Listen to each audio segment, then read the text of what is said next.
जय श्री कृष्ण। आप सभी हरिभक्तों का स्वागत है श्रीमद् भगवद गीता के इस तीसरे अध्याय में। इस अध्याय का नाम ही कर्मयोग है। तो यहाँ पर कर्मयोग के बारे में ही भगवान ज़्यादा से ज़्यादा अर्जुन को समझा रहे हैं। भगवान कहते हैं, हे निष्पाप अर्जुन, ज्ञान योग की निष्ठा है, मैं शरीर नहीं हूँ।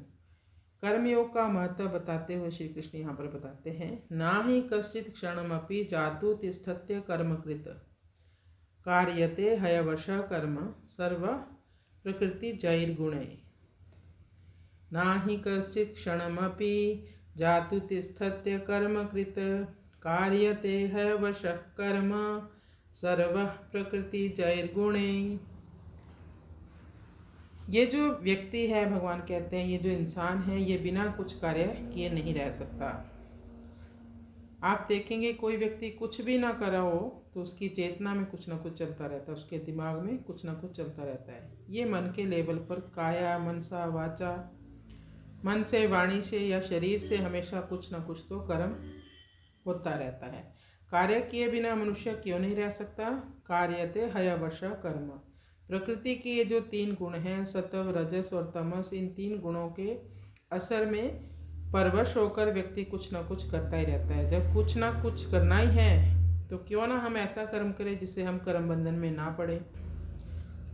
भगवान अर्जुन के प्रश्नों का उत्तर देते हुए कहते हैं कि कोई भी व्यक्ति कर्मों को ना करने से या बंद करने से कर्म बंधन से मुक्त नहीं होता, और ना ही कर्मों का परित्याग करने से या संन्यास लेने से भी कर्मों के बंधन से मुक्त होता है।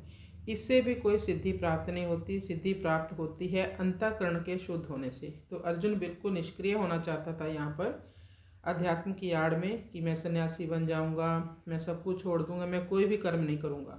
तो उसको समझा रहे हैं भगवान अर्जुन को कि युद्ध को अर्जुन जब पाप कर्म समझता है, जबकि युद्ध क्षत्रिय का कर्म है। जैसे ब्राह्मण अपने कर्तव्य का पालन करने के लिए अग्निहोत्र, यज्ञ, अनुष्ठान आदि करता है। जो कृषि है, जो व्यापारी है, कृषि जब हल चलाता है, उस समय जब हल चलाते समय कीड़े मकोड़े मर जाते हैं। व्यापार में जब कोई व्यापारी ग्राहक से झूठ बोलता है चीज़ बेचने के लिए, तो ऐसे जो नियत दोष हैं, इन दोषों में पाप नहीं लगता, क्योंकि ये उसका कर्तव्य कर्म है। तो इस अध्याय में भगवान कहते हैं, कोई भी व्यक्ति बिना कर्म किए नहीं रह सकता, एक क्षण भी नहीं रह सकता, किसी भी अवस्था में। कुछ लोग सोचते हैं हम जो व्यवसाय करते हैं या ऑफिस जाते हैं यही कर्म है, खाना सोना जगना ये कर्म नहीं है। भगवद गीता के अनुसार केवल शरीर से की गई क्रिया ही कर्म नहीं होती, मन के द्वारा भी कर्म होते हैं। जब तक हम देह अभिमानी हैं तब तक शरीर और मन से की जाने वाली क्रिया को भी कर्म मान लेते हैं। यही कारण है कि बद्ध जीव सुख दुख का अनुभव करता है, लेकिन जो प्रकृति के गुणों से परे जा चुके हैं वो ना तो शरीर के दुख को अपना दुख मानते हैं और ना ही मन के दुख को दुख मानते हैं, क्योंकि ये प्रकृति के द्वारा हो रहा है। प्रकृति से दूर होने के कारण प्रकृति का स्पर्श आत्मा तक नहीं पहुंच पाता, क्योंकि यह प्रकृति जीव को कर्म करने के लिए बाध्य करती है।